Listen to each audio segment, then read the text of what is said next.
Hey guys, it's Simp1eDesign. Today I'll be showing you a guide on Bandos, but the best part is, I don't have Overload Soul Split and I'm not a max combat nerd. This is for the men and women with a life outside of the wonderful land of Runescape that don't have max cash. So now I'll start with my gear setup. Typically I wear Bandos, full Bandos, and with a Bandos War Shield and a whip, if you have Karasis, you can bring Karasis. Um, Alternative melee setups are like Guthans, Darix, any of the Barrow sets work. I've never seen anyone in Dragon, but I can't say no because I've never tried it. But this is a tank setup, the War Shield and the Whip, or you can go with the 2H and be the person that does more damage. And that's like a Sardi Sword or an AGS, an SGS. Especially SGS is like especially what you want because it'll heal you when you do damage. But another thing you have to remember when you go into GWD is to have your protection from all the gods. So I bring a Sardiman arrow because I don't range, so that's a free slot. I bring an Unholy Symbol because it's cheap and it protects from Zami. If you haven't done Edgar's Ruse, you have to bring rock climbing boots to get there. I bring both my auras, pendants, and reverence because I last for like 4 hours when I go there. And then I bring bunyips and war tortoises. I start with the war tortoise until I've eaten all the rocktail that I have out of it, and then I bring bunyips to heal me continuously. I bring a lot of super restores because I last a long time, and typically food's not an issue because Bandos drop sharks and tuna potatoes and that kind of thing. So I bring more super restores because I typically last long enough to get food drops. Alright guys, so we're coming up on the entrance to GWD after running here, which is a pain in the ass, but there's like 200 million guides on how to get here, so I figure that's not really a big deal for you guys to learn, but I'll show you guys how to get to the end if you don't already know. So you're going to click on the boulder here, and if you have 70 strength or agility, you can go past it. You don't need both, just one of them. I have both, but still I decide to lift up the rock, and then you run up north a little bit further past the wolves. And if you've never been here before, you have to talk to this knight guy right here. He's not there for me because he's frozen in ice, but for you guys, you gotta talk to him, and he gives you a note, but you don't need it. You can just throw it away once he gives it to you, but you still have to talk to him. And don't forget a rope so that you can go down here. And then once you get into the dungeon, once it loads, which could be forever from now, and then okay, so now I'm in. You're just gonna run north, avoid all the spiritual warriors and all that stuff. That's why you wear the unholy symbol and the Sardiman arrows to protect from those guys. And then you're gonna run all the way north, and you're gonna kill Jogers and Hobgoblins for your kill count.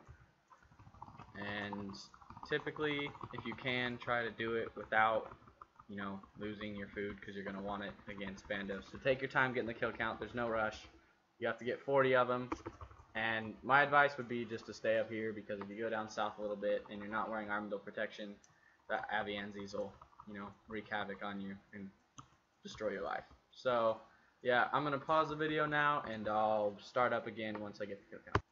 Alright guys, so I got my kill count, so now I'm going to show you from the northernmost part of GWD how to get to the Bandos throne room. So you're just going to run west a little bit, bang on the big door, and it costs 40 kills I think to get in. Oh wait, no, it's not this one. The next door costs 40 kills to get into. So anyway, I'm going to head over here, and the door is right here. And pretty much what you're going to do now is, pot up if you're using overloads or whatever. But, we don't do that because we don't spend our whole lives. This is what my, stats look like. Nothing too impressive, kind of working my way there. But anyway, we'll go in and start wreaking havoc on Bandos. Hey guys, sorry about that. I had to find a good world, and then once we found one, we had to crash a guy real quick. That happens. That's one of the shitty things about Bandos is it can be busy, so sometimes it can take a while to get a free world. But there was one guy soloing on a loot share world. I don't know why you'd even try that, but that was his own fault. So anyways, I'm going to show you what to do when tanking. Now we're just waiting for Bandos to spawn back in. And here he is. Alright, so you're going to turn your quick prayers on, and off I go. And as you can see, my teammate there is using the Berserk.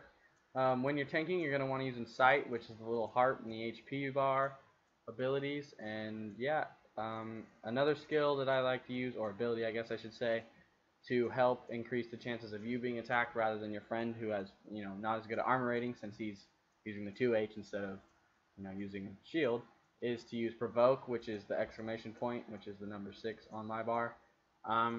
It's a good ability to have as a tank because it gets everybody focused on you, at least for a little bit. As you can see, the mage still attacks him quite often, but that happens.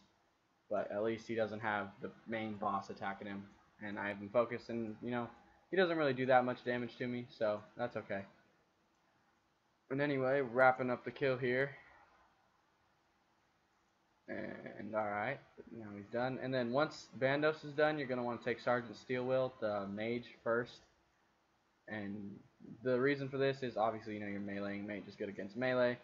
And he hits really hard, actually. He doesn't actually hit like big numbers, but he hits you every time and it's consistent. And yeah, once you wrap up the followers, that's the end of, one kill of Bandos.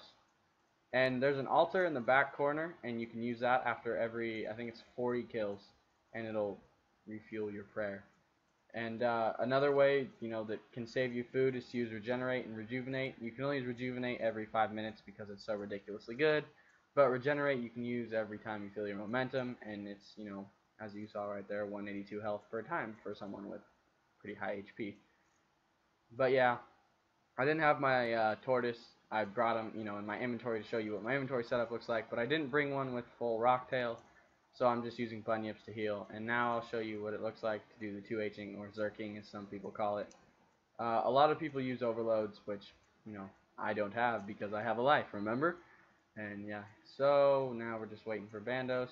Another thing you can do is if you're using penance, you can use more prayers. You can use the pray strength, pray defense, pray attack, all those things at the same time.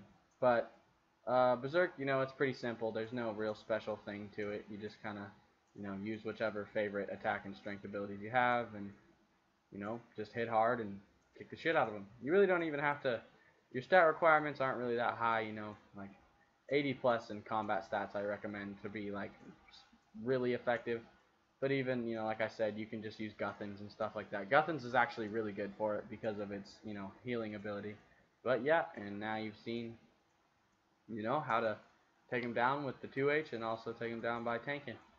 And yeah, that will be the end of my video as soon as I wrap up killing these minions. And thanks guys for watching, I appreciate it. And remember to subscribe, like at the bottom, and thanks. Have a good night.